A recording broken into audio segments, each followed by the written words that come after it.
Hey, it's me. Yes, I've talked about webtoons before. You're probably looking at the title and being like, what is this? Why are you doing this, Abby? You have absolutely no reason to be doing this, but I have no reason to have this channel either, so your argument is invalid. So I've been reading webtoons for about a few years now, and I have quite a few on my roster that I just love. And then I try and tell people about them. I'm like, hey, you should totally read this webtoon, and they're like, well, I would download webtoons, but it's just you gotta download the whole app to read it, and I just feel like I don't want to download it for the one story. So here is my new series. If you guys like it, I'll keep the series. Basically, I don't know what I'm gonna call this. Webtoon reviews, Abby reads webtoons, something like that. You'll see it in the title.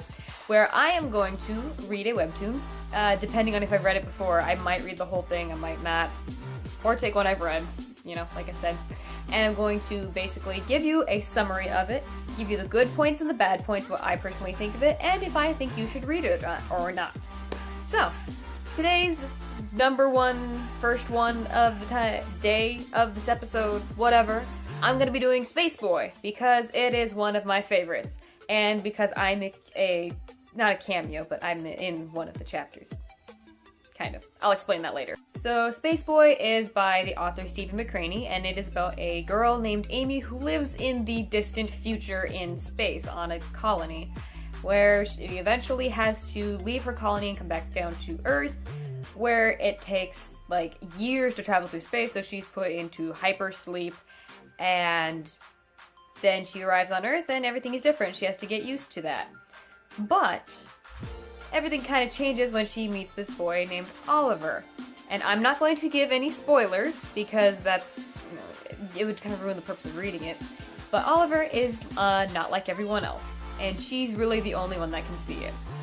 So when I first started reading this comic, I was drawn in mostly because it was popular. I looked at the art style and I was like, it looks kind of childish, because it's very, very bright, very colorful, very warm, very, I don't know, just very it to read. It doesn't have a lot of harsh colors, it doesn't have anything too, I don't know, graphic novel-ish, if you know what I mean.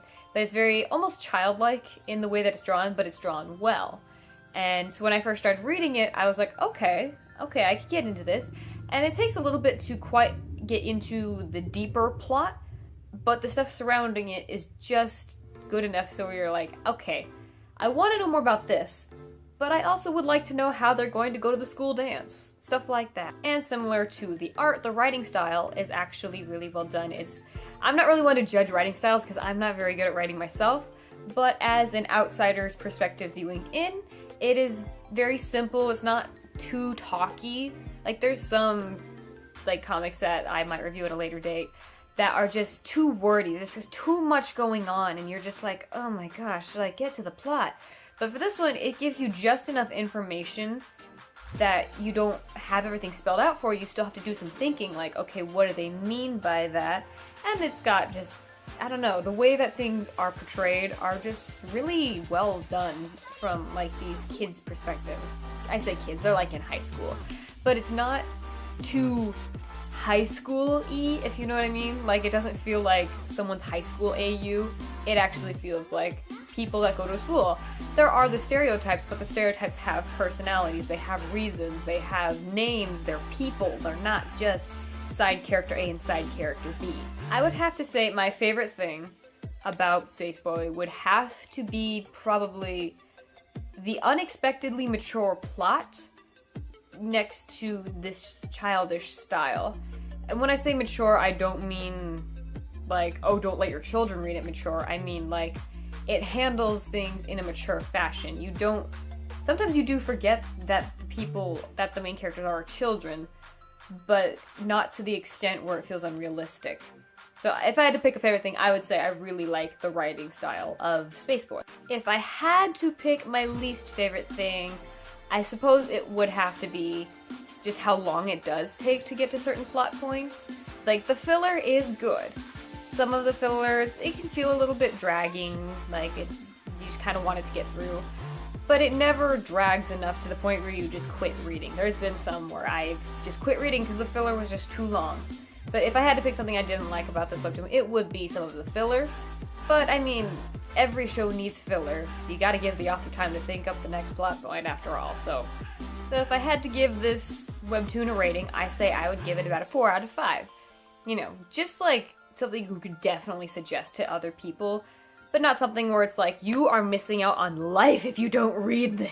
I would actually suggest reading Spaceboy if you are more in the mood for something adventurous, but also kind of comfy, and something you don't have to think too hard about, but something just enough, like, with just enough mystery so that you can actually think about it and not just keep browsing. And to wrap it all up, little fun fact, I do actually appear in one of the chapters. I forget exactly which chapter it was. I think it was like 73 or something like that.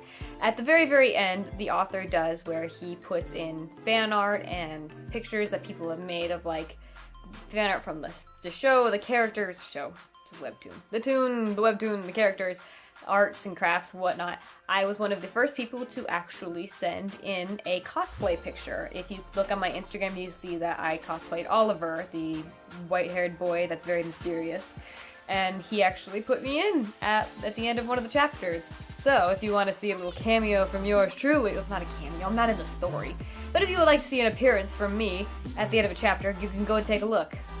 That's so vain of me to plug myself in that, isn't it?